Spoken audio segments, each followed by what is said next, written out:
నేను అందశ్రీ అన్న ప్లస్ గూడాంజన్న మేము పోవుకుంటూ నేను ఒక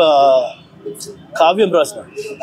ఓయమ్మ నా పల్లె సీమ ఈనాడు ఎందుకింత చిన్న బాయే, ఎనకటి కలదప్పినాదో నా పల్లె ఎడగాని తీరైనాదో,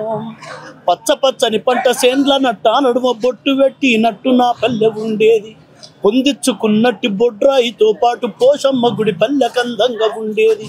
ఎంత దూరంగున్న ఎత్తైన మా ఊరి తాటి చెట్లే పల్లె ఉనికి నీజాటేది, ఇక కొత్త మనుషులు గురుతూ వట్టటట్టు చింత చెట్లు యాప చెట్లు ఇండ్ల ముందుండేది, అలకంగా ఏ పల్లెకెళ్ళిపోవాలన్న అడ్డబాటలు ఉండే కదరా, చెట్లు చేమలు లేక పల్లెలన్నీ ఆలచినబోయి కూసుండే కదరా. వినిపించిన తర్వాత అసలు ఎట్లా రాసినవి